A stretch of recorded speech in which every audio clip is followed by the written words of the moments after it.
created by the cosmic legends of the universe.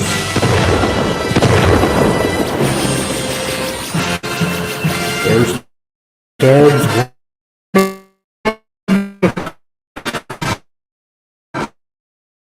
great and preserving all that is good in pop culture.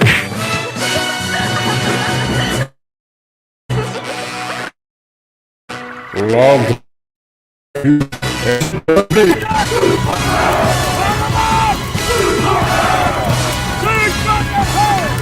alone in his fortress of awesomeness, he battles fiercely against the worst, the evil, the unjust.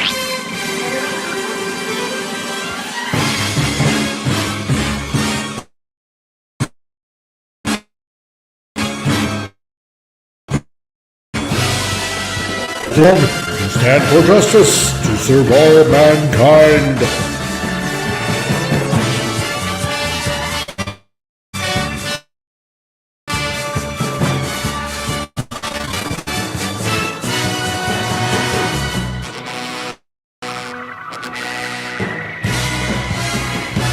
He is the one, the only, the Comic Relief Crusader.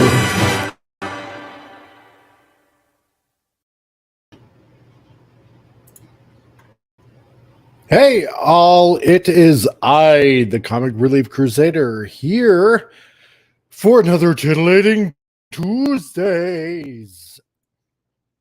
I wonder if this is going to help. So, how's everybody doing so far this week? As for me, not so bad. Pretty good, actually. Today I just been running around like a chicken with my head cut off. Oh my God. Just filling out orders like crazy. And, I was thinking I had enough time today to get a few orders in and just have time for myself to, I don't know, do something that I wanted to do and just practice with drawing and stuff like that. But no, it didn't even happen that way. God, just today's just full of stuff. But as we're on another Titillating Tuesday, I want to say hello to everybody that's dropping in so far, like Snaggle Fricklepuss, Hail All, gonna listen while at work. Also, first, so nice to see you here today. And hello, Felix Haas. Good to see you here tonight. And who else we got in? And we got the amazing John Rendell. Greetings to you, my friend. And we have anti-derivative Jill. Hello, Jill. It's awesome to see you all here tonight. It's great to be here. And great that you're all dropping in and saying hi and taking part of another Titillating Tuesday. So, and you know what? And as I was listening to Jill's show today, I think it was mentioned, I forget who mentioned it, but somebody had mentioned Titillating Tuesday. It sounds almost dirty. And I had to laugh at that. It does almost sound dirty in a way, but hey, you can't argue with the results, right? It just it's well, I mean, titillating is just, to how should I put it? Perk the senses as it was. Something like that. So I don't know. I just picked it out. Titillating Tuesdays, something to titillate the senses, as it were. So I hope everybody's doing fine tonight. You know what? I know I started it last week, so why don't we just start off with some goofy news, just like we did last week. If you remember last week, oh my God, I just had to laugh at the news last week. But this week is no different. So we're going to start off with some funny news. And let's see, what do we have here today for funny news of the week that I just happened to see? Well, it's going to be this. From the Guardian. Out in, I believe it's Maryland, England. God. Oh, when I saw this, I just had to laugh. If plants are so intelligent, should we stop eating them? Oh, Lord. Research suggests, the recent research suggests plants may be able to learn and communicate. This really puts me off my baked potato. Um, oh my God. So, okay. Well, if plants were so intelligent, how come they're just stuck in one place? I don't know. They don't like being eaten. Why don't they just go? Oh, you know what? Okay. When I saw this, first of all, and this is my personal opinion, I'd be interested to hear yours out in the chat. Um, you know what? Okay. Thanks to oh God, and I can't believe I'm saying this. Thanks to modern science, uh, apparently plants do, how should I put it? Um, I don't know if emit is the correct lingo to use, but apparently, there is something on the certain, I guess, certain wavelength of sound that plants do emit. Um, yes, I did read the article. Well, I did sort of kind of read the article. I I read the header really, but I didn't have a chance because I've just been so busy today. I didn't actually read the article. So I will admit. Um, Jill says, yeah, when the onion has become reality, what is to become of parody news? Yeah, exactly right. Oh my lord. That's true. Yeah. It's just to quote Galvatron from Transformers the movie. This is bad comedy. But no, what I was saying is yeah, they have found out that plants actually do emit something in, I believe it's the high frequency range of sound. So, however, is this communication or is it just, some sort of some sort of um I don't know if communication is the right word to use, or is it just something that plants do? I don't know. I mean, they do react to external stimuli. This is true. Yes, and just as Jill had just said, they do have reactions to external stimuli. This is true because I found that, for example, if you play, let's say, classical music to plants, house plants or whatever, they tend to grow more robust, more fuller, and whatnot. Same actually goes for the water that you give them when you use, actually, believe it or not, a certain type of water. If it's treated water, that also is exposed to, let's say, certain sound waves, certain noises and whatnot, it can actually have an effect on the water as well, and in turn actually affect the plant the way it grows also. So I thought this was actually pretty interesting. But the other part of this after the comma, should we stop eating them? Well, if vegans don't want people to eat meat, and if this article, as they're suggesting, if plants are intelligent, they don't want us to eat them, then what's left? I don't know. Um, can't eat bugs. There's no way I'd be eating bugs. It's just not happening. I'm sorry. And if bugs are pretty intelligent as they are, oh no, we shouldn't eat them. And we got DJ Ronnie G. Welcome to the chat. Nice to see you here. And we also got Pop Culture Curator. Also, dude, nice to see you here. Great that you can drop in.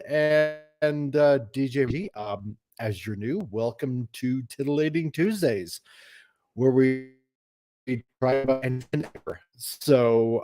And he says, I read a book called The Secret Life of Trees, which discussed how trees can help provide nutrients to sick trees. They're the roots and fungi. Oh, really? Yeah, I heard that somewhere also, which I found rather curious because yeah, the nutrients that say a dying plant, or in this case trees, can actually help the other more healthier trees grow, which is very interesting. Putting nutrients actually back into the ground and whatnot. So, and pop culture curator says, sounds like you're describing the great vegetable revolution from Lost in Space. That was the plot of the episode. Was it really? I must have missed that one. Um, and DJ Ronnie G also says there was a movie, The Happening, where the trees used chemical signals to put 90% of humanity to sleep. Really? I've never heard that movie. That's actually quite interesting. So it's like Revenge of the Trees. I wonder if, you could put a sequel to that, like Invasion of the Potty People or something like that. I having the faintest idea. I'm gonna have to check that movie out actually then. So, um, hmm, interesting. But the thing is, for me at least, and this is only my opinion, of course, your opinions may vary, and that's okay. Um, I don't know. I don't see plants as intelligent per se. I mean, and again, that's just my opinion. I mean, they don't have a brain. They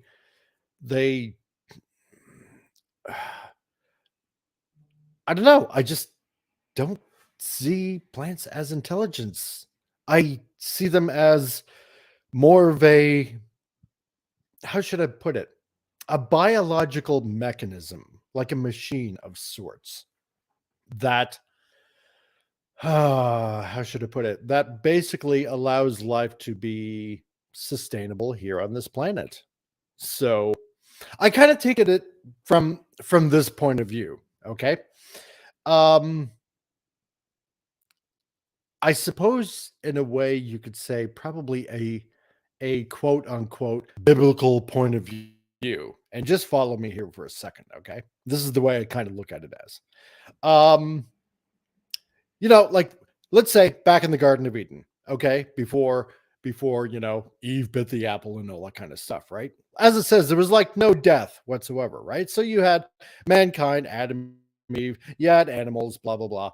What do they eat? Plants. Well, if plants were intelligent, or if they were quote unquote like alive, then wouldn't that per se be death if animals or even people back then ate them? So that's kind of the way I come from it as. So, if there was no death, then are plants alive? I don't think so. But then again, that's just my opinion. So, um if they decide to stop eating in general, that's Darwinism at work. Yeah, exactly. Plants will eventually have enough and then eat people. So it'd be almost like Soylent Green, right? Oh boy. No, actually, no, because Soylent Green is people. So then again, we do put people in the ground, so thereby plants deriving their nutrients from our dead bodies. Circle of life kind of thing, I suppose. You know, but that's just me.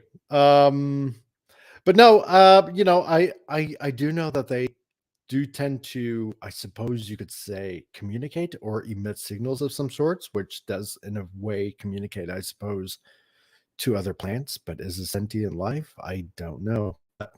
I don't know. I just saw this kind of article from the humoristic point of view. Um, was kind of funny because if one group of people don't want you to eat meat, and now another group of people don't want us to eat plants. Well, then what? We're just going to sustain ourselves from, say, the sun, photosynthesis, and just breathe air? I don't know. I just thought it was kind of funny. So, but I'll remember this every time I take a stab at my baked potato and mash them into succulent, creamy mashed potatoes. Yum. So, but that's just me. So, but I just thought it was funny. Maybe not as funny as the other article from last week about the Irish midget that basically convinced about 30 women that he was a leprechaun. And yeah, that was probably more funny. I'll find more funny news. So, other than that, let's see. What else is going on in the week of entertainment? Well, I suppose we go back onto the Marvel train. How about that? In this kind of interesting article from Bounding in the Comics, Kevin Feige admits that if Marvel Studios doesn't entertain first, their social messaging will fall on deaf ears. Oh boy. Well, let's see. I don't know, Marvel. I don't know, Kevin. Um, it's not really entertaining so far, and everybody's kind of sick of your social messaging strategies. This is a very interesting article. So, and it reads, Marvel Studios boss Kevin Feige recently admitted that if the company stops putting entertaining the audience first as their goal, then the social messaging that they incorporate into their films will fall on deaf ears. Really, Kevin? Feige's admission came during an appearance on the Movie Business Podcast. Ooh, really? With host Jason Squire, who asked him what the secret to Marvel Studios' success is. Well, I can tell you one thing: the first 10 years is what made it a success. I mean, aside from the what everybody was actually, wanting to see, which was pretty much, the Stanley cameos. But um that was it. Everybody basically saw the comic heroes that they wanted to see live on screen. That was the success. You know, that's what made Marvel Entertainment Marvel Entertainment. So, as a part of his answer, Feige detailed how the company goes through postmortems where they examine what they could have done better after the release of each motion picture or television series. Oh, really? Maybe you should have that kind of meeting before you release, maybe, I don't know, certain movies and television series. Um, he then detailed, and I guess to distill it down of what lessons are learned is to entertain the audience at every turn. Yeah, but the thing is, you're not recently. And here's the thing. Well, anti-derivatives Jill says things should be entertaining for people to watch. Who knew? I know, right? Who would have thought? Oh my god. You know, if you're wanting your movie to make millions of dollars, how about I don't know, entertaining them first? First and foremost, that should be the modus operandi, right? Giving exactly the people what they want to see. Let's see. When the most recent Ghostbusters movie came out, and I'm just pulling this out of my hat, it was total fan service. And that's what people want. They want the fan service. This is what makes movies entertaining. This is what makes movies fun. Not the message that they want to that they try to slam on people constantly. And I think with this recent phase, and this is just my theory, okay? That when Stan Lee passed away, God rest his soul, 5 years ago, Um, oh, we got the man, Gary Ambrosia. Hail to you, dude. Glad that you could drop in. Um, this is where it all started to go downhill. Okay, when Stan Lee passed away. Okay, 5 years ago, and he passed away. Before the last Infinity War movie. Okay, this is where everything started to go downhill because I feel, and this is just my opinion, of course, right?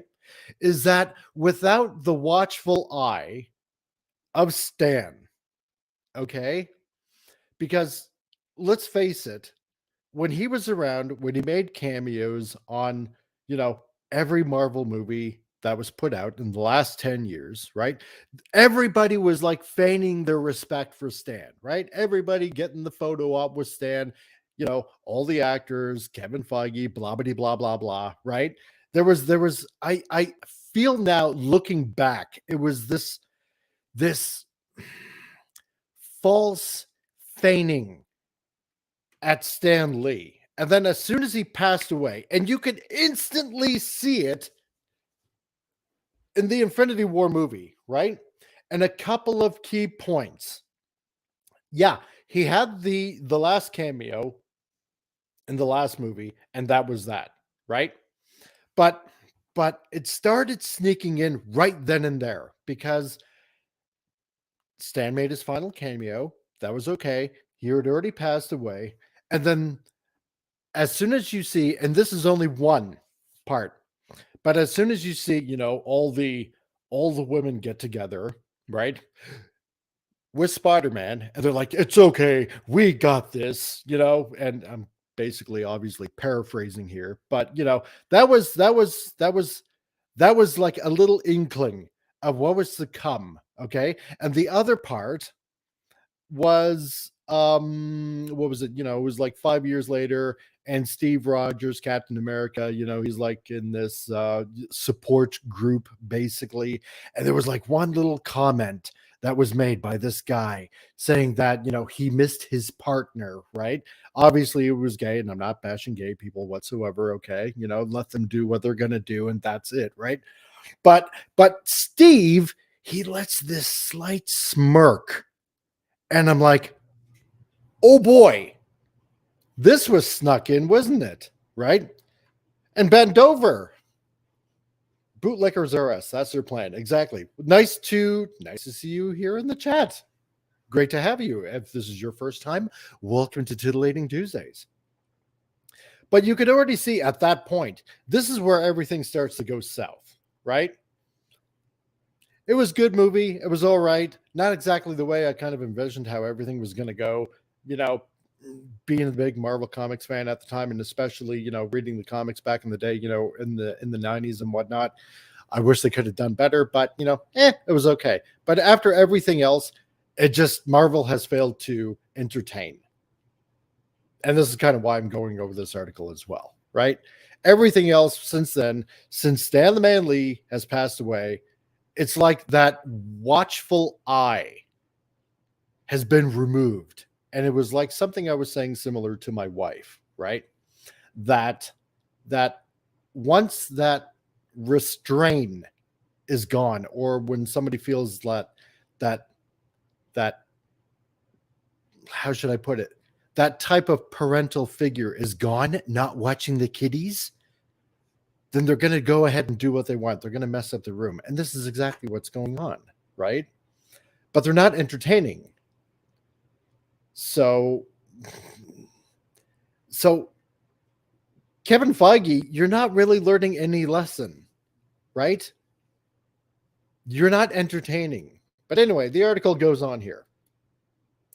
Feige elaborated, Frank Capra has quoted that our co-president, Luis whatever, I'm not going to butcher this name, that Lewis quotes often, which is basically to distill down to entertain first. You can have as many beautiful messages and beautiful life theories. Oh, there's an interesting word here. Life theories and beautiful thematics that you want to put into the world, that all of us do and all our filmmakers do. But if you're not entertaining first, it will fall on deaf ears. Well, guess what? You don't entertain us because you're constantly, this is the thing, right? Okay. Beautiful life theories, beautiful messages. You see something here, right? That that all our filmmakers do. Well, if any of you guys know anything about Hollywood, and I know that all of you do because y'all ain't stupid, right? And I'm sure our illustrious Gary Ambrosia can attest to that. Well, when it comes down to Hollywood, yeah, let's face it, there's a lot of dark, deep, dirty things that go on that a lot of us would just shake beyond shake our heads, but give us this, galactic, galactus sized face palm. Like, you know, what are you guys into kind of thing, right? You're not entertaining us. You're all trying to push a message, and that message is not it's not resonating with the people. We don't want to hear about either, let's see how bad we are because, we aren't doing better, or, you wouldn't understand because you're white, or you're this color, or you're of this demographic, or you're, you know, whatever istophobe you want to say, whatever the flavor of the month is at the time. It's not entertaining. This is why you're losing millions, millions and millions, billions of dollars.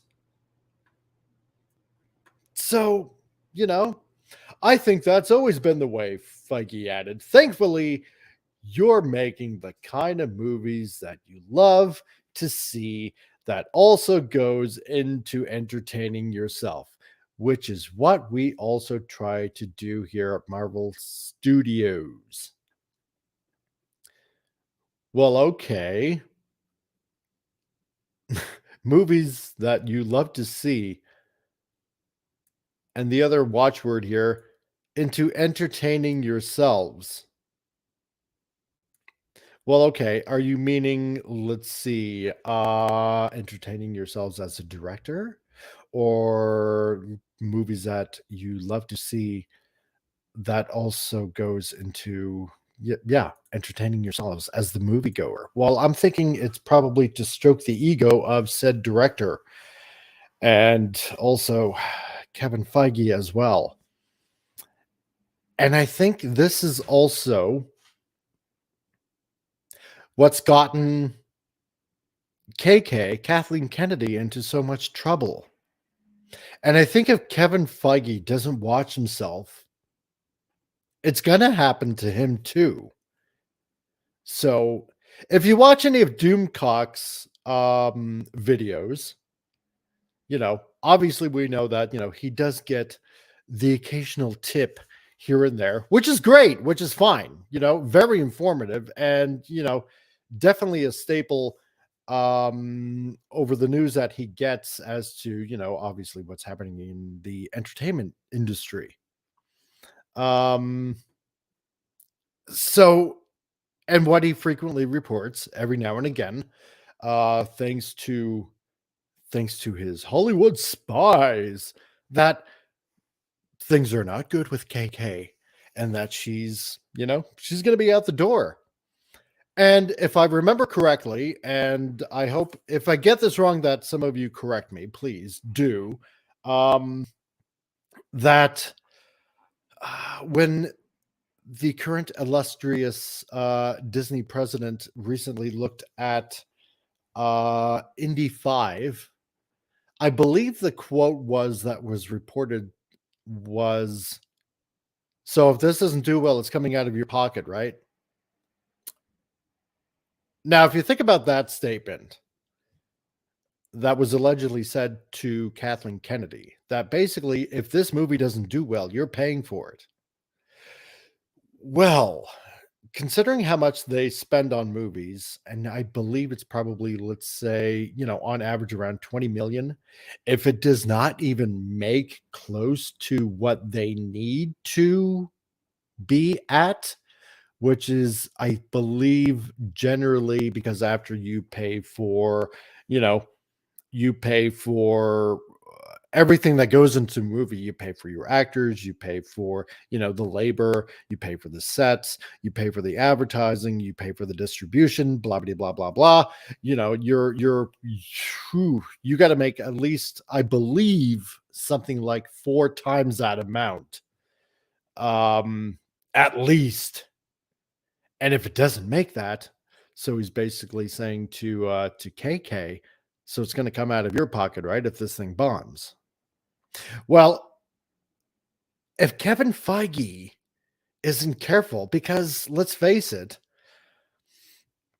Marvel movies are not doing good. And yeah, bend over, 50% drop off in seats being filled since 2018. Exactly, right? They're suffering. They're not making the money. And this is what gets me back to my point about, since Stan Lee passed away, the watchful eye has been gone, because obviously, and I know it's not just Stan Lee, it's Jack Kirby, it's John Buscema. It's a lot of those creators that have made Marvel what Marvel is. All those creators, not just Stan Lee, obviously. But, you know, look at Eternals. A lot of them were race swapped, gender swapped. The movie was a complete failure by a director that essentially made six movies in her lifetime, and most of them were just like a lot of nature crap. You know, Shang-Chi. Oh God, that was horrible. Just horrible. Um, Black Widow. I mean, when that came out, that was essentially Winter Soldier. Just, you just swap a few characters and it's basically Winter Soldier all over again. That's all that it is. There have been really no good Marvel movies. Period. The only one I'm really looking forward to this year is Ant-Man and the Wasp, Quantumania. I know exactly how that's going to end. And I'll release a video on that, like, let's say this Thursday, right? Giving my predictions on how that movie's going to go. And Guardians of the Galaxy 3. And that's really it. That's it for Marvel movies. That I'm looking forward to Guardians of the Galaxy Volume 3, because I know it's going to be James Gunn, and James Gunn so far has not disappointed whatsoever when it came to Guardians of the Galaxy, at least for me. But yeah, you know. Hey, Pop Culture Mechanic, how's it going, dude? Nice to see you in the chat tonight. But yeah, let's continue here. So, while Feige admits and claims that the main lesson the company has learned is to entertain the audience at every turn, and if you don't do so, wait, sorry. While Feige admits and claims that the main lesson the company has learned is to entertain the audience at every turn, and if you don't do, their social indoctrination efforts will fail. The company's actions over the recent years indicate that there is much more interesting than pushing their social indoctrination efforts and antagonizing audience rather than entertaining. Yeah, She-Hulk attorney at law actress Tatiana Maslany admitted to even exist as She-Hulk is like a fu. Oh God, yeah, tell me about it. Oh my frig, God, and I sat through She-Hulk. I did all the episodes, and since episode 1, that was just horrific. Oh my God. Yeah. She-Hulk was bad. Bad. It was just so bad. And that stupid writer. God, see, and I won't even remember his name because it's just not even worth remembering.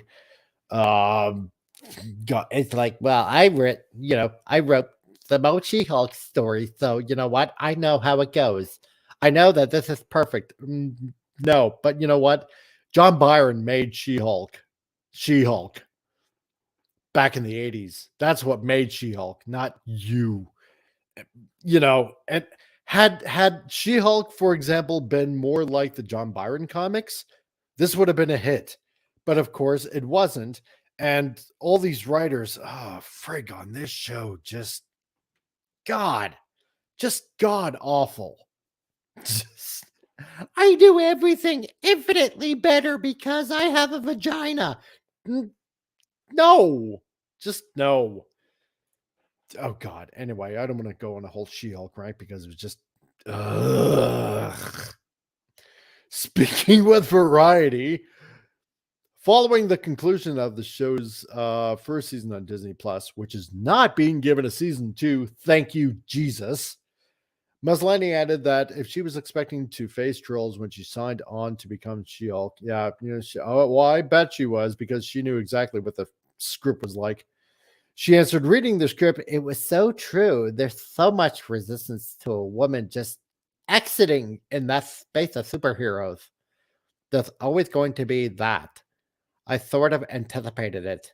That's why it's so important. there's, oh God, There's such an entitlement to space held by certain people, and to even exist as Seahawk, it's like a fuck you. And I love that. She added, oh God, yeah. Rings of woke, Velma, garbage on demand. Exactly. Like, God. Oh, God. And yeah, exactly with Velma, too. Frick. And I reported this last year in May. Last year in May, I said exactly how Velma was going to go. And I called it. And boy, was I right. This is why I haven't even bothered watching Velma or even reporting again on Velma because what's the point? I knew it was going to be garbage. And if anybody has seen my video on that like last May, and I was entirely right. It's garbage. Frig, like the first scene, two cockroaches like getting it on. Yeah, really, we really need to see that. this song is about me, bitches. Get used to it. Oh, crap. Pop culture career. Oh, you got to run, dude. Oh, you got to stream too. Okay. Well, then you know what, dude? Thank you very much for dropping by. I really appreciate it, man. So if you want, drop your link and hopefully we get some subscribers your way as well. So, but oh God, yeah. Velma just garbage. Rings of Woke. I haven't even bothered watching that because obviously for the same reasons why I'm not going to watch Velma. It's just pathetic tripe. Just sick. Just like it's just hate-filled garbage. It's this, how should I put it? It's this liberal mentality. And I'm not bashing everybody that's liberal, okay? Because I know there are some very sane liberal people out there, okay? But it's this nouveau liberalistic mentality that goes something like this, okay? And again, this is just my opinion. You don't have to agree with it, but it's like this. The current worldview of everything that you hold dear is all corrupt, and therefore everything must be torn down and rebuilt from the ground up the way we like it in order for it to match our sensibilities. And this is what we're seeing in current entertainment. This is what we're seeing in Velma. This is what we're seeing in Rings of Power. This is what we're seeing in She-Hulk. This is what we're seeing in every Marvel movie. And you know what? Probably a few DC movies. Like the Batman. I haven't even bothered watching the Batman only because I know there's one scene in it where Catwoman, race swap Catwoman, um, what was going on with Bruce about the fact that, because his parents were rich, that he comes from privilege. And it's like that immediately turned me off to watching the Batman. I'm not going to bother watching the Batman. Forget it. Hey, Phantom Outsider, glad to see that you're here, man. Awesome to see that you dropped by. I'm very thrilled. We got 6 people watching so far tonight. This is great. I'm thank you for dropping by. Um but yeah, just garbage. It's the teardown of everything that we're seeing. And hail Christopher Dominguez. Yeah, Wonder Woman 1984 is another example. Exactly, dude. Exactly. Um yeah, precisely. Yeah, the Batman Herald had that orphan privilege. Well, your parents were just privileged because they're rich. Yeah, it was their fault that they worked their ass off and made money. Shame on them for being, entrepreneurs and making a profit from hard work. Like, oh god. Yeah, and exactly, Christopher. Wonder Woman 1984. Oh my god. I thought, okay. I thought, yeah, I'll give it a shot. I like the first Wonder Woman movie, but yeah, 1984 was just, oh god, it was just a snore fest. Yeah, okay. So on we go. Oh god, I hated She-Hulk. The show's header, the show's head writer, Jessica Gao, also admitted that she really loves trolling the trolls. Well, yeah, exactly. Because remember how they parodied Doomcock in the show? Oh man. Well, it didn't exactly work because you're not getting a second season. So it doesn't matter if you trolled the trolls. Your show's done. Sweetheart, not happening. The people have spoken. When asked how it felt to predict what trolls would be saying about the show, Gal replied, "Our writer's room opened 3 years ago. The fact that we were able to predict what the reaction was going to be, what a lot of trolling comments were going to be, really shows how very tired and unoriginal these trolls are." She added, "That really tickled me because the little troll that lives inside me really loves trolling the trolls." God. Okay. Here's a hint. People, did you just pay attention to that sentence? Little critical information here. Our writer's room opened 3 years ago. Okay.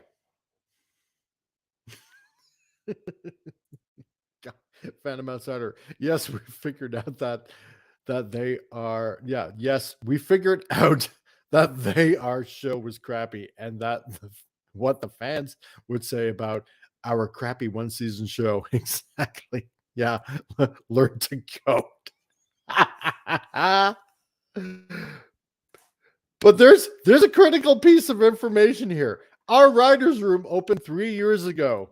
Okay, now this show came out last year. What was it, around the summertime or late summer, in the fall? Okay, you had 3 years, 3 years to make a decent She-Hulk show. Let this sink in for a sec. You had 3 years to come up with a really good kick-ass She-Hulk show. You had 3 years to research every storyline that Marvel's ever produced with She-Hulk in it. You've had hundreds of issues to go through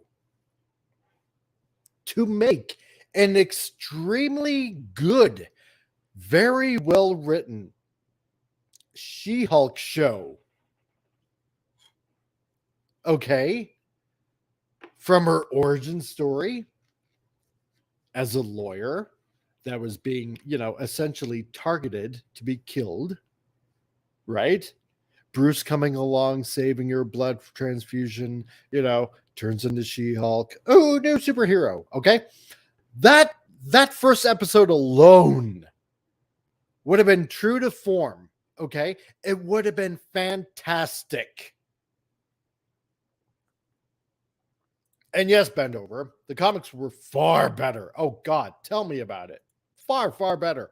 You could have taken the script bit for bit from the comics themselves and produced a way better show than you had. But all you could think about was trolling the trolls. Phantom Outsider says, Comic Relief Crusader, they didn't have the talent to make a mediocre show.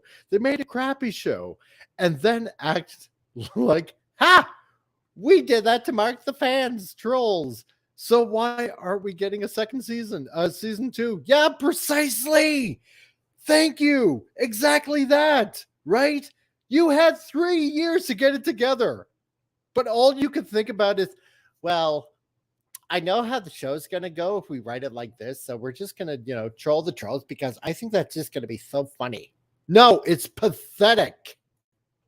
It's pathetic. It shows how vindictive you are because you didn't even bother going to the source material to write an extremely decent show. And here's the thing. If you would have written an extremely awesome show based on the comics, based on the origin story, the actual origin story of She-Hulk, you would have gotten a season 2. You would have more than likely gotten paid more money, and you would have added something excellent to your resume. But no, you let your stupid pride get in the way, and all you could think about is just trolling the trolls because, I don't know, what? Because you feel that, I don't know, because you're a woman, and this is not bashing women whatsoever. It's not, because there's a lot of very decent women writers, very decent women actresses, that can put out bang up material. But just because you figure, no, this is just a ladies show, and we're just gonna troll the men and put them down at every step, that's all you could think about. Pop culture mechanic, yeah, 100% right. Phantom Outsider, you're exactly, precisely it. the what look, Charlie Cox, he was in no way home. See how smart we are. Also, that show we understand law because we played Daredevil or something. Yeah, exactly. God. And you know what? And I feel for him being on that show. Oh, God, Charlie Cox. God. But then again, he came out with his own comment too, right? It's like, well, if you didn't like it, then, just watch something else. Well, yeah, but we watched it because your show on Netflix was awesome. The writing on that was awesome. You know what? Actually, I still haven't gone through season 3 Daredevil, but season 1 and 2, phenomenal. Mandy Summers could write a better script. Exactly, right? God, anybody could write a better script. I could write a better script. God, even I could write a better script. Frig. But yeah, we watched it because you know what? Yeah, there was rumors. Oh, Charlie Cox is gonna be in it. This is gonna be awesome. Another lawyer. Maybe it's gonna, hopefully spiff up some of those ratings. But no, the tune out time on this was just dismal. And it's, oh God, and that scene, jeez. Just when he leaves her place, and it's just like, oh yeah. Hello, ma'am. Yeah, just walking down the street in his Daredevil costume. Oh God, just yeah. Anyway, She-Hulk Attorney at Law and his creators are not the only ones to eschew the idea ever entertaining the audience. Thor, God, Thor: Love and Thunder director Taika Waititi told audiences he planned on ruining the Thor mythos with the film when it was announced that Natalie Portman would return in the role as Jane Foster. A Marvel Comics reader responded to Marvel Comics writer Jason Aaron, sharing his excitement that the gender swap Thor storyline he injected into the comics would get adapted to the big screen by Waititi. The user wrote, "It is due to your Marvel work that this mess is possible. Your writing ruined Thor, his mythos, his character. So, no, I do not want to see this film if we are truly getting a Jane Foster Thor." Waititi responded, "I'll ruin your mythos in a minute, baby." Oh, God. Yeah. Yeah. Love and Thunder. Oh, for freak's sake. Yeah. I could go into a dumpster behind an old bookstore and find a better script there. Yeah, precisely, right? I flash better scripts on better paper. Oh my God. Oh, God knows I've done that to the disgust of my wife at times. So sorry, honey. Um Phantom Outsider also says there's an easy way to find way better scripts at any Comic Con. Announce that we're doing a show based on any character, pick one, and we will use only fan submitted scripts. Best shows ever. Yeah, true. Right? Frig. And but this is right with Thor Love and Thunder. It's just gone downhill since the first Thor movie. It has. Everybody knows it. The first Thor movie, yeah. Thor figures out he really truly has to humble himself instead of, basically bragging, yeah, essentially, "Oh, I'm the best. I'm the best." And finding that humility. Second movie, he really gets into character as being very humble, with the power that he does have and doesn't use it irresponsibly, and truly is heroic. I mean, then it just starts to go downhill when Taika Waititi just takes over in the third Thor movie, and then of course, obviously, this last one. Oh God, yeah, yeah. Wait, wasn't that Thor and the Screaming Goat? Oh God, the Screaming Goats. Frick, don't even get me started on that. It's just shoot me now. But the third one, it's just nonstop stupid slapstick humor and turns Thor into this basically drooling buffoon. He's almost bordering on, how should I put it? Stupid surfer dude Thor, right? He's the butt of his own jokes.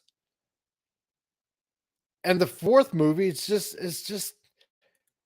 even more of that. Oh God. You know, I wouldn't be surprised if he just doesn't want to come back to Thor whatsoever. Just no. And this goes back to what I was saying earlier about this neoliberal thinking about everything is bad. We have to tear it all down and rebuild it from the ground up in our image. So this is what we're seeing. This is everything that we're seeing. So yeah. And also in Thor 4, we make stage 4 cancer fun, right? Exactly. Oh my frig. I really honest to God hope that Taika Waititi, I hope he never encounters anyone with stage 4 cancer ever, not just people in general, but in his family, or even gets it himself. I honest to God hope that he does not ever run into anybody or ever encounters it ever. because that that would just be horrible. Yeah, pop culture mechanic. Yeah, um, got to go. Great to have you here, dude. Thank you very much for dropping by. Um, and if you want to drop your link in the chat, everybody check out Pop Culture Mechanic as well. So he's got some awesome shows too, especially his trade talks. So check him out as well. Um, but yeah, because there's nothing fun about cancer. Nothing. Absolutely nothing. My wife's father-in-law, he passed away from cancer. Um, my mom had breast cancer twice, and she survived. And just went away. So, and she didn't take anything for it. She just prayed, went away, you know. Um, but but God, the last thing you do, and it only proves about just what a retard he is. And yeah, I will say that word because retarded in his thinking in that sense that you don't make fun of anybody with an illness, let alone just make lighthearted humor about it. So, um, problem is they're incapable of building anything. Yeah, well, this is true, right? You could give a group of SJW creators a 98% complete Lego Death Star. Odds of them finishing it, zero. or odds of them finishing it, yeah, 0%. Odds they complain about it, not done, 100%. Yeah, precisely it, right? So, and this is the problem. And again, it goes back to what I said earlier, you know, about 45 minutes ago. Now that Stan the Man Lee is gone, and he's uh, and that Marvel Entertainment essentially is not under his quote unquote watchful eye because of everything that he built and all the other creators that Marvel back in the day built. It feels like, oh, dad's out of the room. We can now trash this joint, right? And this is essentially what they're doing. This is Marvel Entertainment now in a nutshell. So, but going on in the article, yeah, Feige himself has also previously revealed that he eschewed the idea of entertaining the audience first in order to push social indoctrination programming when it came to WandaVision. Oh, yeah, we just know how much of a joy WandaVision was. Feige confirmed Doctor Strange was cut from the show, telling Rolling Stone, some people might say, oh, wouldn't it would have been so cool to see Doctor Strange, but it would have taken away from Wanda. Really? Would it have really? We didn't want to end the show to be commoditized to go to the next movie. Here's the white guy. Let me show you how power works. That wasn't what we wanted to say, he added. God. First of all, WandaVision, yeah, exactly. Bend over. Too much self-insertion, not enough Starfire. Mindy killing Velma. God, tell me about it. Yeah, we didn't want a white guy coming along and saying, here, let me show you how power works. Oh boy. First of all, yeah, you had to add white guy into it. Racist comment. Oh, anyway. First of all, when WandaVision first came out, I thought, okay, you know what? This is rather interesting, seeing how the show is going, kind of see that mystery evolved, and of course it was Marvel's Disney Plus's first Marvel TV show. Okay. But then near the end, because I was rather interested, it's like, okay, why is it hopping from like, one stage in television period history to another, right? But when it came to the point where what's her face, Photon, that's going to be in the Marvels movie, the Miss Marvels movie or whatever it's going to be called. Oh God, that's going to be a bomb. So the people here don't know what you sacrificed. You took an entire town hostage and mentally manipulated all of them. You didn't sacrifice anything. You essentially mentally raped people. So, you know, I think it would have been due for Doctor Strange to make an appearance and say, not about, here's how power works. It's like to remind her, maybe, hey, what you're doing is wrong here. You're an Avenger. You should be held up to a higher standard and protect the people, not harm them by what you're doing. Would have been, well, you're a white guy. We don't want you to say to a strong female type, this is what you're doing wrong, honey. You shouldn't be doing this. And that's, oh God. And that's why Doctor Strange Multiverse of Madness was just, it was like it wasn't bad, but it wasn't good. Because essentially this was like, WandaVision season 2, essentially, starring Doctor Strange. That's all that was. It was a Doctor Strange movie, and also forget, Doctor Strange is not, in this movie, he's not the Sorcerer Supreme. That's Wong, the librarian, who technically in the Marvel Universe, in the comics at least, is, I don't want to say, Strange's manservant. I suppose maybe butler. No, not even really that. He's just basically, his attendant, I guess. I don't know. I never really read much Doctor Strange comics because I didn't like the witchcraft aspect of it. But you guys know what I mean, right? Wong was just, he was there, by his side, essentially. He wasn't like, as they're portraying him now, he's the Sorcerer Supreme, really. He was the freaking librarian in the first movie. And all of a sudden he jumps to Sorcerer Supreme. Why? Because, I don't know, because he's Asian. So we just have to give him that title or something like that. Like, oh God, even his appearance in Doctor Strange and She-Hulk. Jeez. That was just cringe alone. Let's go hang out with like this stupid chick and just watch, I don't know, like Real Wives of New Jersey or something like that. Oh, crap. Yeah. Wong was the guy who watched over the Sanctum Sanctorium. That's right. Yeah, exactly. And he would greet guests. Yeah, thank you. Yeah. So I didn't mean to make him, sound like he was the butler or the manservant or whatever. Yeah, he watched over. That's right. So you were correct. But crap.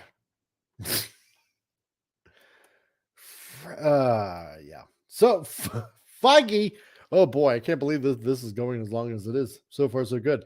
Feige also detailed, I haven't talked about this before, but we had to deal with Benedict Cumberbatch to pop up at the end of WandaVision or somewhere in WandaVision. He detailed, because we knew we wanted to connect them. Wanda's next appearance, and yeah, like I said before, in the next Doctor Strange movie, which was essentially, WandaVision season 2, with less Vision. And wouldn't it be great? But we also worked on the show and on the movie. We realized that there was really no reason to do that. Well, yeah, whatever. God, just whatever. And we still haven't seen where Vision is. Where is Vision? Like, wouldn't that be good to, I don't know, maybe him made, you know what? He probably should have made an appearance in Doctor Strange Multiverse of Madness. Because, they were a thing. I know it's like White Vision, and, technically, I suppose in the comics at least, White Vision was like very less emotional, more logical, I suppose you could say. Yeah, you're right. Yeah, Wong used some magic to defend the sanctum as the last resort. Exactly. So also Strange considered Wong as a friend. True. That is very true. As he'd say, old friend to Wong a lot in the comics. That's extremely true. So, but yeah, I mean, Phase 4 is just a mess. It's just a mess. Now that, Stan Manley is gone. Now that the Watchful Eye is gone. And oh yeah, and see, this brings me up to my next point, like what I mentioned earlier. Yeah, the Marvel Studios head honcho also revealed the reason the Eternals was moved to the top of their list of films was due to the company's social engineering agenda. Ooh, another watchword. Okay, while addressing why the company decided to change the races, genders, and sexualities of nearly all the characters, Feige told Variety, well, the notion of switching up the gender, sexuality, and ethnicities of the characters from the comics was baked in initially. Oh, I doubt that very much. That was part of what Nate Moore was really advocating for in moving Eternals to the top of the list for us to start working on. Oh, God. Really? Eternals was a mess. Yes, in WandaVision, White Vision was given Vision's memories, so all he needed was some time to process them. Yeah, well, that's true. Eternals was a mess. This, God, I hated Eternals. I hate it with a passion because it just shat on everything that Jack Kirby made. It is an affront to the legacy of Jack Kirby and everything. This essentially was, his version of, basically DC's polar opposites of, New Gods. Essentially, it's the way I kind of look at it. But, you know, but uh I was when Eternals was first mentioned that it was going to come out, it's like, oh, awesome. Okay, Jack Kirby's creation finally going to see the light of day. This is going to be really interesting because I know that obviously the Eternals had everything to do with the Celestials, and is it going to lead to maybe Galactus because the Eternals are sorry, not the Eternals, the Celestials. Hey, they're big head honchos in the Marvel universe, especially in the cosmic Marvel universe. So would it lead up to Galactus in season 4 being the big baddie and stuff like that? But no, everything about this is just ass backwards. When I first heard that they were, like race and gender swapping like pretty much all the characters, plus on top of that, make Icarus the bad guy. He's the leader. No, we can't have that.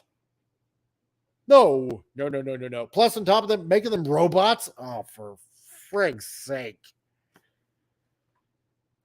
Oh, God. And still nobody has questioned, an enormous hand and head poking out of the earth still. All these other Marvel movies have gone by in the meantime, and nobody is questioning this. Not in one Marvel movie or any Marvel show. Nobody? Seriously? Like, Phantom Outsider says, when they pooched on Inhumans, I knew Eternals would fail. The Inhumans were far, far more popular than the Eternals. Yeah, so how they were going to succeed, they weren't. No, true, right? I would rather watch. Did anybody see the Inhumans miniseries that was on TV like over 5 years ago? Anybody remember that? How bad that was? Um, I mean, dang, that was bad. That miniseries was bad. Um, maybe they played off an emergency celestial as a Banksy. Yeah, exactly. So I did, and it was horrible. You remember that? I would rather watch that miniseries again than the Eternals. Yeah. Hey, let's cut Deuce's hair. Oh my god, yeah, I remember. Pope Metallicas! Welcome, dude. Nice to see you here in the chat. Welcome to Titillating Tuesdays. I'm glad to see you here, man. Yeah. wasn't wasn't Inhumans on? Yeah, it was. It was like what? Let me think. 5, maybe 6 years ago. I think it was like was it 6 episodes or 10 episodes? I forget which. I think it might have been 10 episodes. Um, I mean, originally they were going to release it as a movie. I do remember that. It was going to be like part of like I believe phase 3. And then it was like downgraded to a TV series. And then from a TV series it was downgraded to a mini series. Um no, actually it wasn't on AMC. It was on ABC. So the same channel that Agents of Shield was on. And oh boy, it was bad. First comic I ever got was Avengers 95. The splash page one was Triton coming out of the ocean. Yeah, that was a good issue. Yeah, ABC, exactly. Um, yeah, and that was bad. I would rather watch that all over again than watch Eternals.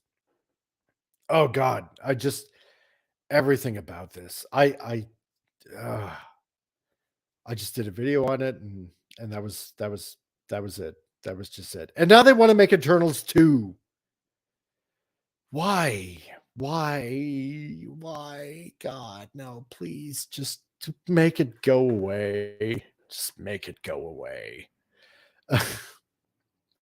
The results from Marvel Studios eschewing the principle that Feige claims the company has seen its most recent releases suffer at the box office compared to previous films. Gee, I can't imagine why. Black Widow, Eternal, Shang-Chi, Legends of the Ten Rings are three of the worst performing Marvel cinematic films of all time without even factoring in inflation. This is so true. Yeah, because Black Widow, they released it on Disney Plus and in the movie theaters at the same time because, yeah, remember the big complaining that God, I don't know why names are escaping me at this time, but when the big complaining was going on that why can't I think of Black Widow's name, the actress, whatever, anyway, but oh yeah, they were just horrible. Of the 30 films the company has released, only Incredible Hulk and Captain America, the first Avenger, have lower global grosses. Really, Captain America, the first? Yeah, well, I suppose, you know, because Winter Soldier was just awesome. And I think the Russo brothers really did an excellent job. Sequel films such as Black Panther, Wakanda Forever, God, and Thor Love and Thunder did not perform nearly as well as the previous films in their respective franchises.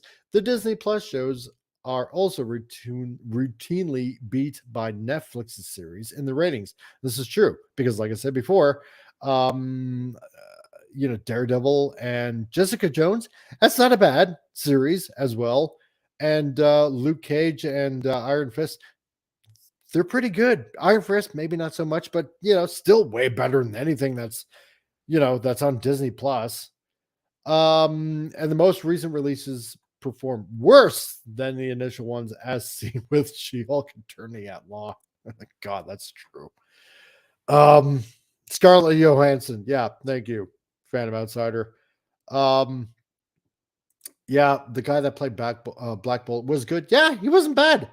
But Black Bolt only needs to stand around and looking really regal. Now, this is true, right? So, easiest part ever to play, really.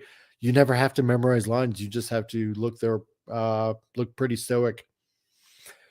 So, yeah. And like I said before, Black Widow is just basically Winter Soldier, just downgraded.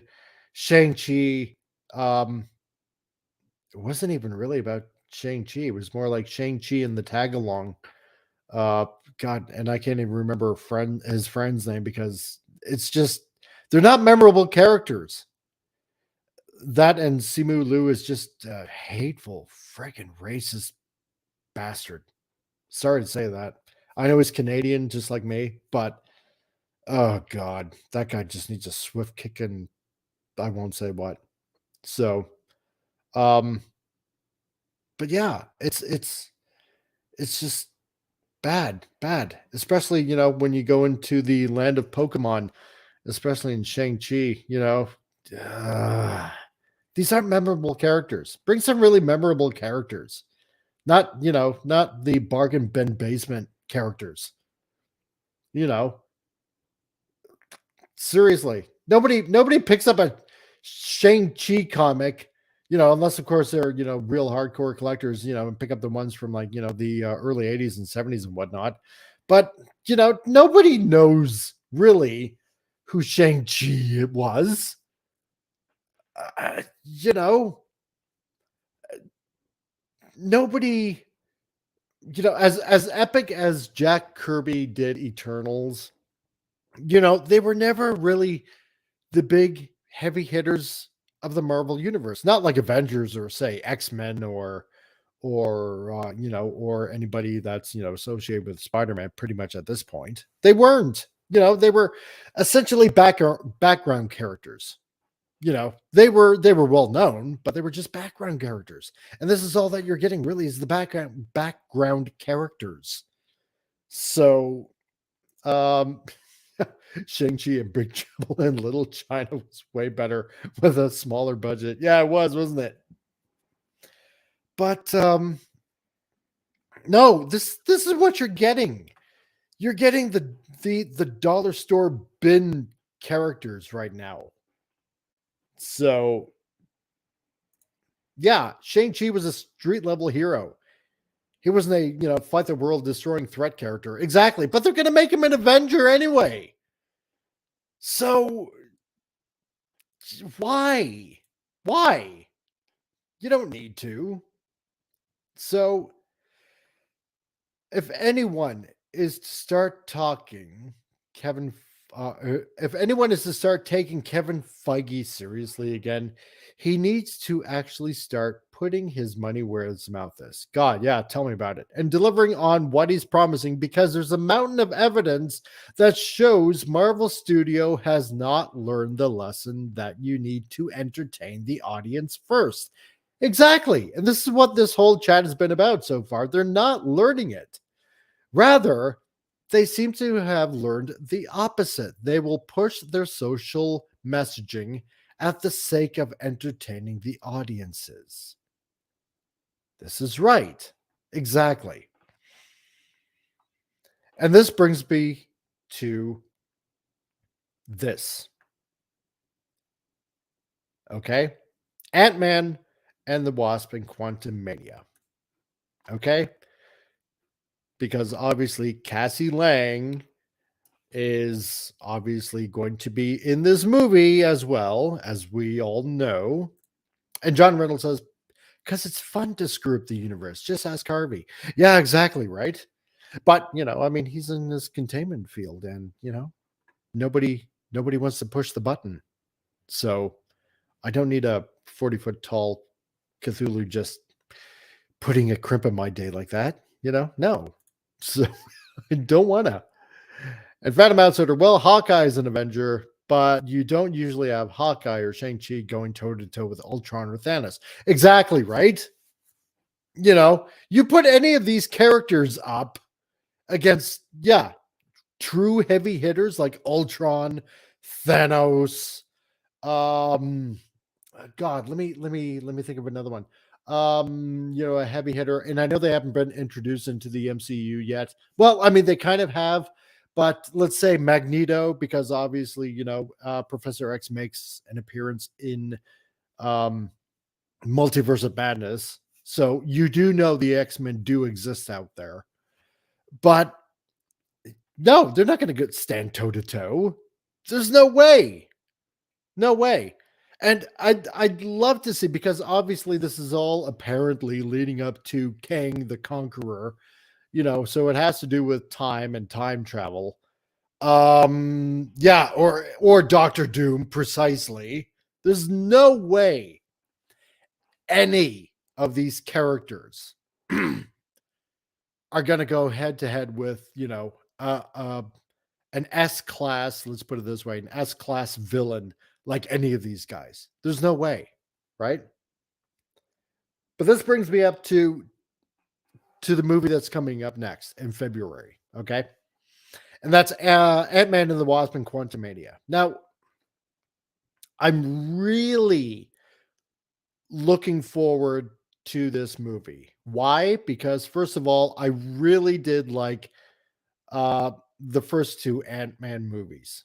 Okay. I did. I love the humor in it. I think it is very well written. Sure, you know, second movie was did have some really goofy off-ball oddball moments. I'll give it that, okay? Giant ant when Scott Lang is on house arrest and whatnot. Okay, yeah, it's a bit over the top, but it's the humor. It's the kind of funny, dumb humor that I do like in these movies. Okay, I do, and I'll be the first to admit it. All right. Um, Shang Shiv's paste pot Pete. Yeah, exactly right. Um, and this is a video I do want to put out about the upcoming movie, okay, about Quantumania coming out, okay, because this is another step towards the whole MCU movies of phase 4, okay, because you can see the proverbial writing on the wall, okay, and I'm going to call it out here before. I don't know if anybody else has called this out yet. I don't know if Doomcock has called this out yet. I don't think so. I don't know if Critical Drinker has called this out yet. I don't know if anybody else, like, I don't know, let's say Drunk 3PO or Nick Weiser or Stone Loki or Nerdronic or any of those guys. I don't know if any of them have made this projection yet, but I'm going to say it here first. And I believe I probably have said it last week. So I'm going to say it here first, and everybody will remember this, but I'm going to say it. Scott Lang's going to be killed. Okay. And Cassie is going to take over. Why? Because in the comics, Cassie Lang becomes Stature, and she has the same powers as Ant-Man. Okay, can grow super huge, can grow super small, essentially the same powers that Ant-Man has. All right, so I'm gonna call it. She's gonna be the next Ant-Man. She's gonna be Stature.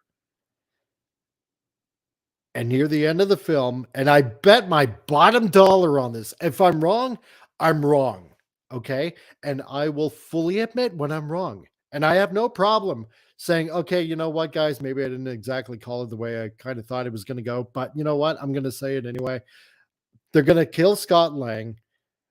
It's going to be the Wasp in Stature.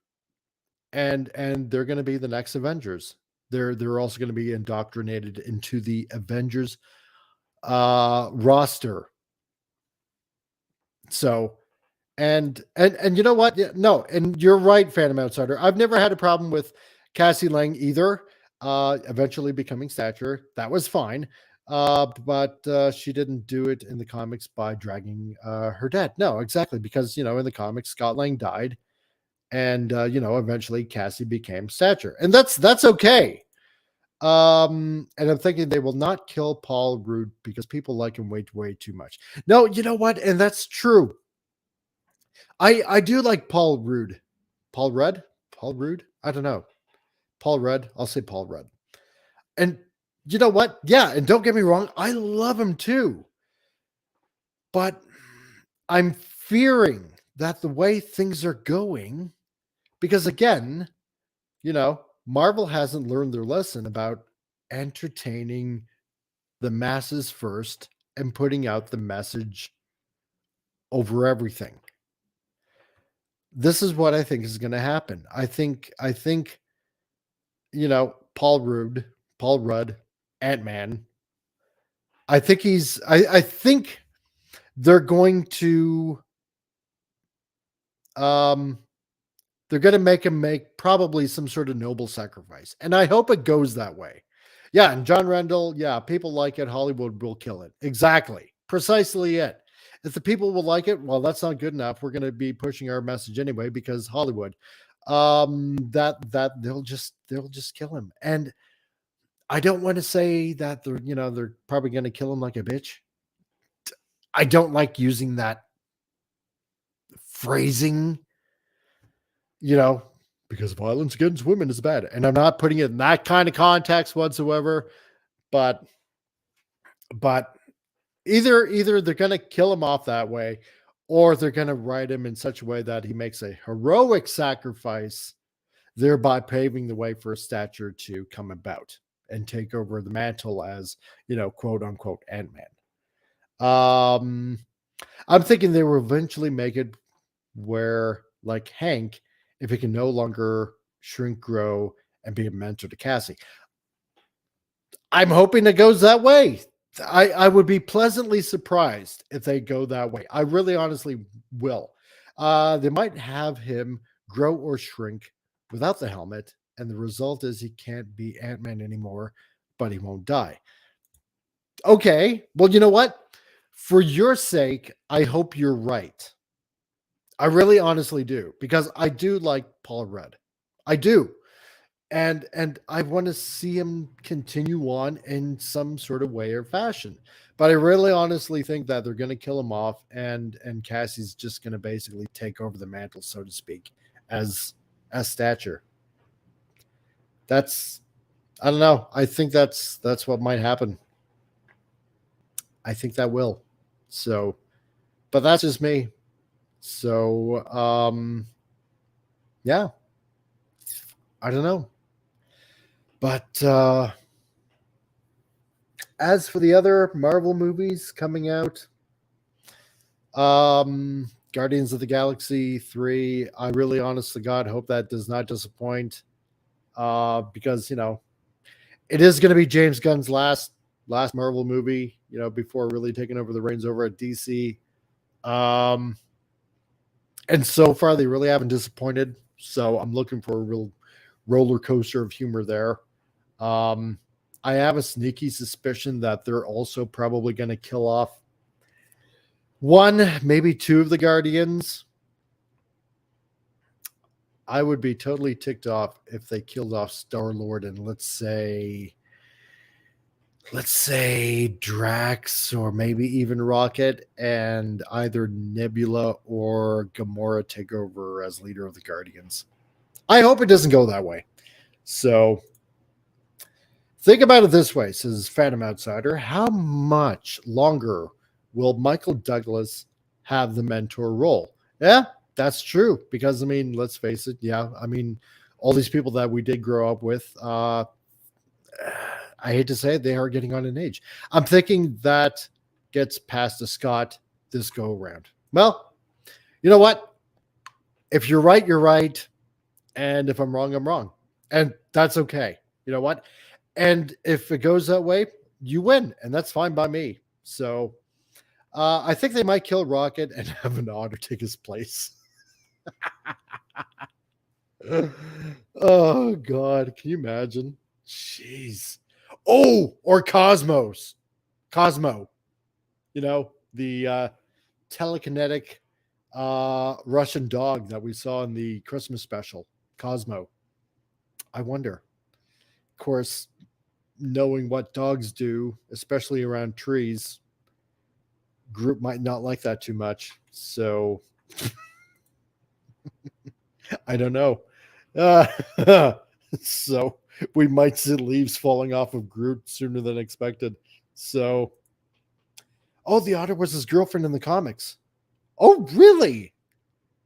Rocket has a girlfriend? You know what? It's been a long time since I've read um, any Marvel comics.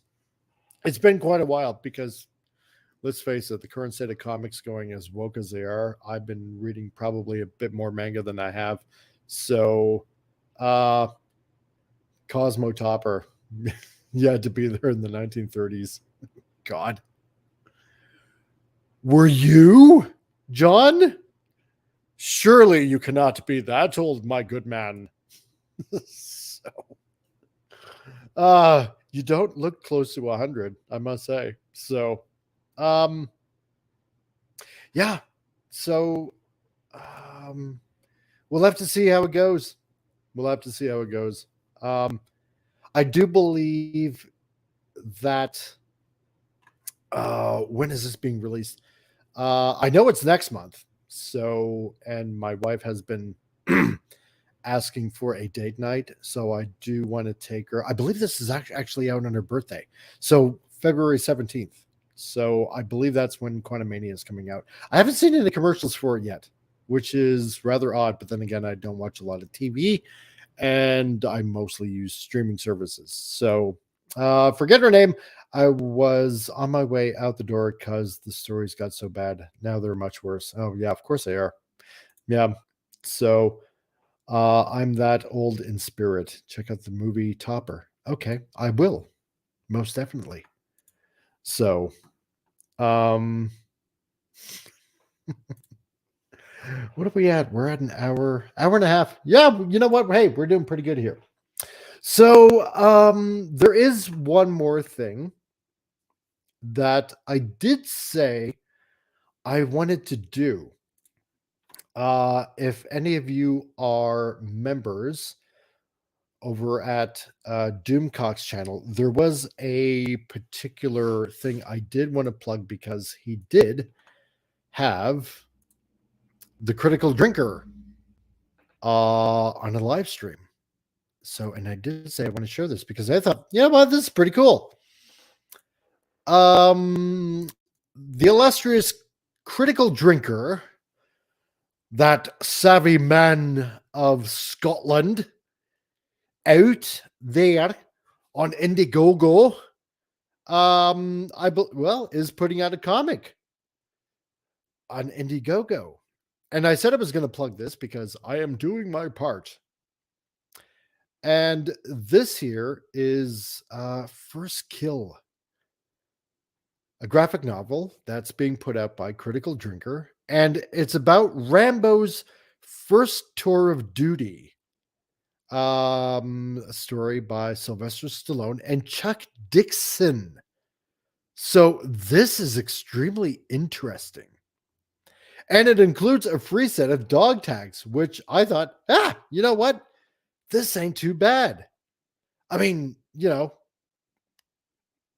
let's face it. I mean, Sylvester Stallone, dang, like, Rocky and Rambo, God, like, every movie that he's been in is pretty much been gold. I mean, maybe not Creed because they just make him look like a disheveled old man. But I thought, you know what? Okay, yeah, this is going to be cool. So, you know what? Here's the video promoting the comic. I'll play it right here for you guys right here right now.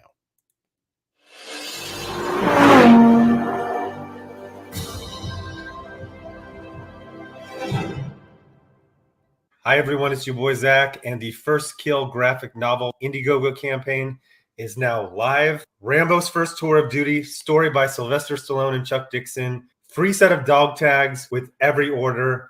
In May of last year, I got an email from Chuck Dixon. It said, sit down before you read this. And he's like, Stallone wants to do a book about Rambo in Vietnam. I'm like, let's go. So it's the First Kill graphic novel. And then there is a brand new comic book written by Will Jordan, the Critical Drinker, called A New Kind of War. It's about Troutman, Rambo's mentor, during his days as a young officer in the Korean War. As many people, but not everyone knows, Stallone is a writer in addition to being an actor. He created Rocky. He wrote Rambo movies. He wrote all of the Expendables movies. So I had always gotten into my head that Rambo was this loner, morose character his entire life. And Stallone is like, no, he was the captain of the football team. This is Rambo before he's special forces. So he's a regular Joe, just in the common ranks before he distinguished himself and caught the attention of Colonel Troutman and got recruited for the special forces. So First Kill has the main cover by Dale Keown, and he's revved up. He's working on it right now. The hardcover is by a living legend, Simon Bisley. We're talking Lobo, Batman versus Judge Dredd. Aaron is doing the bulk of the story at 40 pages. The other 24 pages of First Kill are by Renzo Rodriguez, Butch Geis, Matt Barr, and Kenneth Lowe. So here's the line art by Aaron Alfici. This will be colored before it goes to print. And come on, I mean, the phrase level up does not do this justice. The featured perk is the Critical Drinker bundle. That comes with the First Kill graphic novel, a New Kind of War comic book, a set of dog tags, and a pinup for each book. All the line art for both books is complete. It's on the initial campaign for 3 days, and then it will transition to in-demand. So go check it out. First Kill graphic novel, and you can get as part of a bundle or as an add-on, the Critical Drinkers, a New Kind of War comic book. Link is in the description. Thanks for watching. Bye. So yeah, I thought, dang, this is pretty cool. So, I don't know. I just might have to check this out, and probably get this book. I mean, I do love the character Rambo, and I mean, wow, Chuck Dixon writing, also, you know, I mean, along with Sylvester Stallone, that's pretty damn cool. So I might put myself in for the drinker bundle. So you know, I thought this is like really, really interesting news to share. And you know what? It's, you know, for all of you that do want to buy a comic that, you know, isn't Marvel, DC, or, you know, any of the woke wankers that are out there just essentially ruining comics. I mean, indie has been the way to go for quite a few years, aside from manga, which is just trouncing at every level, you know, outselling anything that Marvel or DC has put out recently. I think I'm gonna be in on this. I've never really bought any indie comic. I will be honest. I did want to get Isom, but I kind of missed out on that. And you know, there are a few people that I do know that do make independent comics out there, like Conquest Comics. There's a guy out there, Liam, who's in Australia, who heads Conquest Comics, but I just haven't really gotten around to buying anything indie. And I think, you know what, this is pretty cool, because watching Rambo, you know, when I was obviously in my teens, it's a good movie. And some of the later Rambo movies, you know, they're still good. And Sylvester Stallone being involved in this in a character that he played, yeah, sure. I love kind of origin stories, I suppose, because this is exactly it, you know. And I know Rambo never really was a comic. I mean, wasn't it a cartoon? Wasn't there a Rambo cartoon? I think there was. Back in the, what was it, late 80s, early 90s? Something like that. I can't quite remember. But you know what? Yeah, I'm going to give this a shot. So, let's see, just as it reads. Before he was a myth, he was a man. A happy-go-lucky high school football star from Arizona who got into a scrape with the law.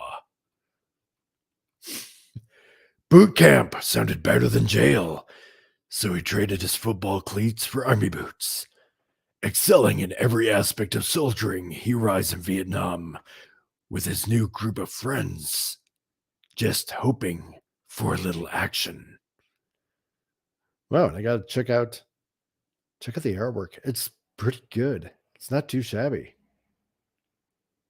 And the fact that they got Simon Beasley plus Dale Keown, who is an Albertan, by the way, Canadian, doing the covers, awesome. So artwork seems to check out pretty good. It's not too bad. It's not too bad. A New Kind of War is the Critical Drinkers. Will Jordan. Oh, so that's his name, Will Jordan. First comic book. Will Jordan has built up a massive audience for his witty, insightful videos on the Critical Drinker YouTube channel. But he is also an accomplished writer of action-packed novels and screenplays, We are proud to publish Will's first comic book, A New Kind of War. This tells the story of Rambo's mentor, Colonel Troutman, when he was a young officer serving in the Korean War. Art by Kenneth Lowe. So, Will Jordan's new comic book. It's hard on the voice, I'm telling you, when I keep on doing that. A new kind of war is available as a part of the Critical Drinkers Bundle and the Hard Drinkers Bundle. Let's see, also available as an add-on for any other perk tier. So, yeah, you know what? I gotta say, the artwork's not bad. It's pretty good. You know, some of it almost has a Tim Sale kind of look to it. If you know who Tim Sale is, I'll just leave this up here for a sec. If you know who Tim Sale is,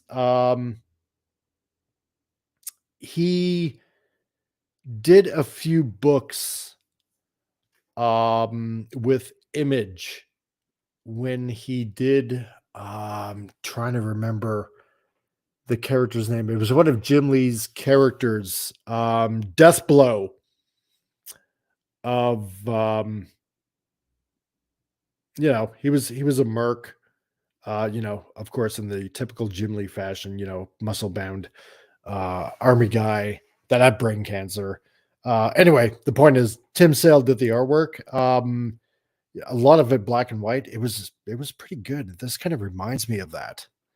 So, oh yeah, there was a Rambo cartoon, 65 episodes, but Stallone was not involved in those. Oh no, okay, I figured not. Joking, when Rambo was in Vietnam, he met one of his best pals, John Reese. Did he really? John Kreese. Okay, yeah. Oops, John Reese. I was about to say Terminator. Okay, so let's see. Oh, so all the line art is complete. Okay, the remaining covers for First Kill and A New Kind of War are currently being worked on. Each cover will be revealed during the campaign as it is completed. All interior line art for First Kill and A New Kind of War is complete. A New Kind of War has been completely colored, and First Kill is currently in the process of being colored. Keith Lowe's First Kill variant cover is complete. See below. So, wow, this is what I'm talking about. It has a very Tim Sale kind of look to it. So, this is pretty good, pretty impressive. I'm liking the look of this. So the more that I'm looking at it. So, multiple covers. So the First Kill main cover will feature art by superstar artist Dale Keown. Yeah, Incredible Hulk and Pitt. God, I miss Pitt. Because I know after a while he left Image and he started, I believe it was Full Bleed Studios, and finished off Pitt. But you know what? Yeah, I really miss his Incredible Hulk and Pitt. First Kill hardcover will feature art by living legend Simon Beasley, Lobo, Batman versus Judge Dredd. Yeah, Simon Beasley, boy, he was like a wacky artist. Man, just everything seemed like really spiky and it seemed like everything had a point at the end and just wild art. So, didn't Tim Sale pass last year? Did he? I don't know. You know what? If he did, that's first news to me. I really don't know. I would have to look into that. I hope he didn't. I really enjoyed his artwork, but if he did, that's news to me, dude. I really don't know. So yeah, wow. I'm pretty impressed. This is pretty cool. So yeah, story by Sylvester Stallone and Chuck Dixon, and script by Chuck Dixon. So yeah. What does your money pay for? All existing art and scripts have been funded out. Profits from previous projects. Your money will fund the following: completion of remaining covers, coloring on the majority of colors for First Kill, lettering for both books, trade dress for covers of both books, digital pre-press for both books, printing, fulfillment. Okay. And the gallery. Here are selected pages from First Kill and A New Kind of War. All pages will be colored by the time book goes to print. So, okay. You know what? It would be awesome if Hungry Boy. Oh my God, did he really? He passed away June 2022. No way. Oh, that's a shame. Wow. Dang. Well, that's unfortunate. Jeez. Well, that's too bad. Wow. Okay. Well, you know what? What was I gonna say now? It'd be really cool if Hungry Boy dropped by. Just take a look at this line art. I'd love to hear his opinion on this. So, because also I'm trying to find some time to actually put up my own comic book too, because I do have an idea for a comic, and I know April is coming up, and I did say that I wanted to have something ready by around April of this year, because it'd be like 30 years since I last had a comic book out. So, but it'd be interesting to get Hungry Boy's thoughts on the artwork of this. But you know what? It doesn't look too bad. Looks pretty good. You know, not going to complain. So yeah, but yeah, so this is okay. So this is chapter 2. So I'm assuming that this is First Kill, and I'm assuming that this is the second book, A New Kind of War. So I'm guessing that's how it goes, because obviously the artwork is vastly different. And you know what? I'm liking this artwork more if this is A New Kind of War issue than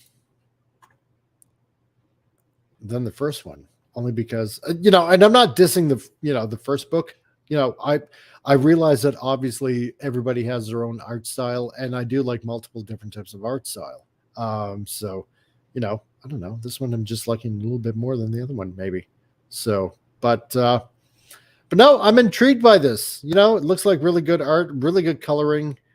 You know, I mean, this seems a little bit more cartoony than the other one, but I mean, damn, look at that. Wow. See, and this is what I like. I mean, this just screams action. Like, you don't need you even don't even need you know, like sound effects you know, written on the page. I mean, this just makes volumes, just the pictures alone. So this is really good. This is actually really, really good. So, or maybe it's just going to be one issue with just you know, multiple storylines in it, like kind of like 2 books in one kind of thing. But no, this looks pretty good. I must say. Color me intrigued, my dear people. So, yeah, line art seems very tight. You know, love the way that they're using shading, shadowing, some cross hatching here and there. It looks good. Looks really good. So, but yeah, I thought you know what, if Doomcock is letting Drinker plug this away on his chat, yeah, I'm gonna check this out. And you know, if I really want a really good read, especially from a movie that I enjoyed way back in the day, and that I still enjoy to this day, yeah, I want to give this a shot. And if you guys are looking for a good book and a good origin story, especially around one of Hollywood's manliest men, Rambo, yeah, why not check it out? Pick up a good book. So let's have a look here. Critical Drinker bundle, $67 Canadian. That's not too shabby.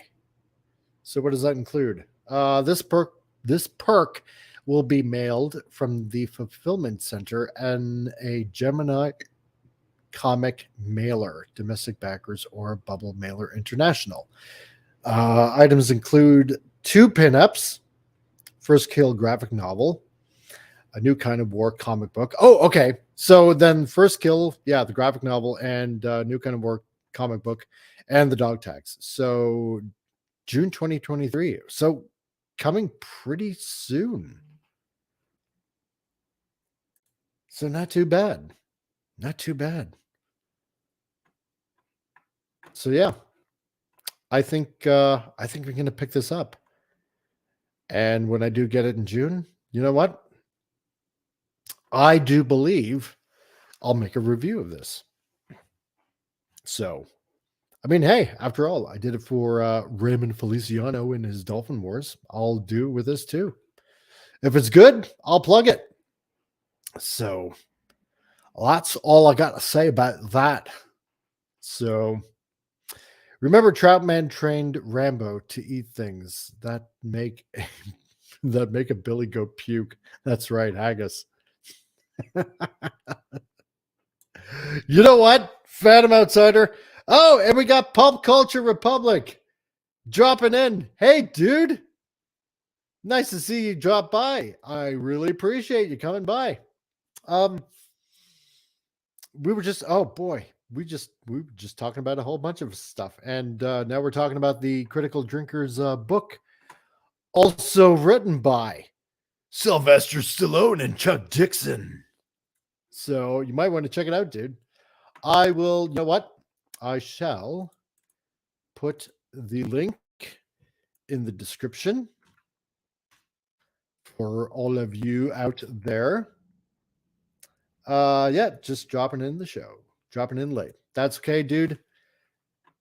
Better now than never. So, no, anyway, what I was going to say, Phantom Outsider, you know what? I've actually had haggis before. When I was in my mid-teens, when I was in Sea Cadets all the way back in New Brunswick in my younger days, and we had the Legion. They were having a big supper, and of course, we had to be in uniform and serving dinner to a whole bunch of seniors that were in World War One and some that were in World War Two. And the thing about the Maritimes in Canada is you have a lot of Scottish people, a lot of Irish people, just a lot of people from the UK living there, and especially a lot of Scottish people, and a lot of Scottish people. And one of the dishes that we had to serve was haggis. And after everybody had eaten, a lot of us got to hang out in the kitchen, and there was haggis left over. And I had some. And at the time, I didn't know what haggis was. All I knew, it was just some Scottish dish. And when I had it, it tasted pretty good. I didn't have a problem with it. It was fantastic. So when I asked, hey, what's this haggis? And one of the guys, Sam Polar, he went and told me, oh, that's easy. Haggis is sheep bladder stuffed with wheat and barley. And I had a moment of reminiscing what I just ate. And it wasn't bad. It was pretty good. I'll tell you this: authentic haggis is not bad. So, not a fan of organ meat, dude. If you eat hot dogs or bologna, well, let me tell you, You're probably eating some organ meat. So, haggis, I've never been that Scottish. God. Oh, frick. Even here, the theory that all Scottish food is based on a bet. That I would have no problem believing as well. So, wait, that's right, Angus. I'm gonna make a bet there. I bet you I can get these guys to eat this sheep's stomach if I fill it with like barley, and maybe other, yeah, I don't know, maybe show a potato in there, maybe a turnip. I don't know, but I bet you I can get those guys over there at the bar to eat it if I get them drunk enough. It's probably what goes on hundreds of years ago, and then it just became a staple food, I guess. So, yeah, it's served with bagpipes playing to take your mind off what you're eating. Yeah, and a lot of drinking. So, but yeah, if you want to check it out, if you want to give it to your support, if you want to read something good that isn't Marvel or DC, then yeah, hey, check it out. So, Bill Cosby, I can eat anything on the face of the earth as long as it has as long as I have 2 pieces of bread. That's right. So, but yeah, I think I'll give it a check. I think I'll check it out. I think I just might get this. So, yeah, but it's not just the sheep's stomach. That's right. Exactly. It's the sheep's stomach stuff with lungs, liver, kidneys, and a heart, and boiled. Yep, that's right. Exactly. And that's what I ate that night at the Legion Supper. And it was good. It was really good. I'm not gonna lie to you. I know it sounds disgusting. It really, honest to God, does sound disgusting, but it's not bad. You got to think of it this way: it's just meat. It's just meat. That's all. Don't think about what it is. Just think about how it tastes. It's pretty good, and have a lot of stout, maybe a Guinness, just to take your mind off of it. So, but anyway, guys, yeah, we're getting on to 2 hours here, and I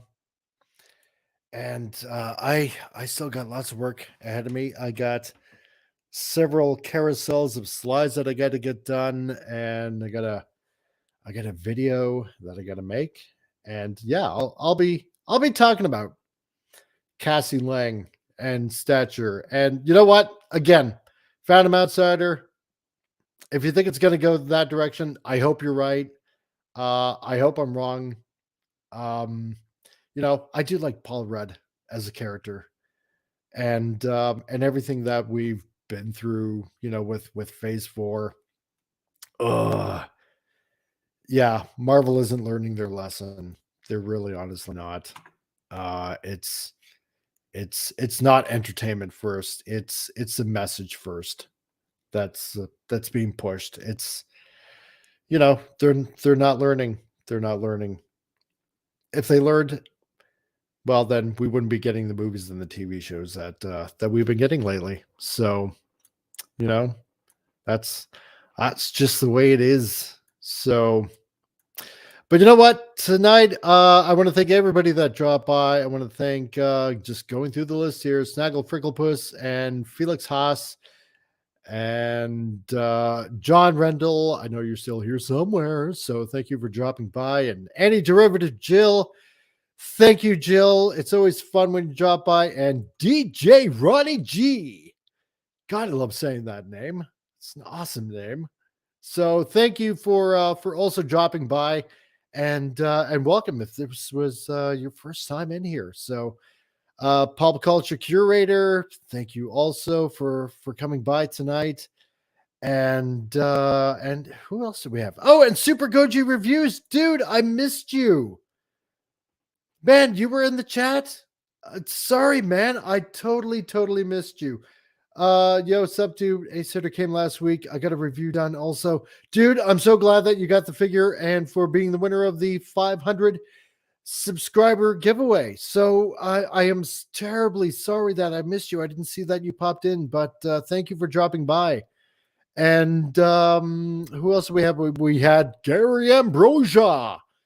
I don't know if he's still here, but if you're still here, thank you for Gary for dropping by. It's always a surprise. And we have Bend Over.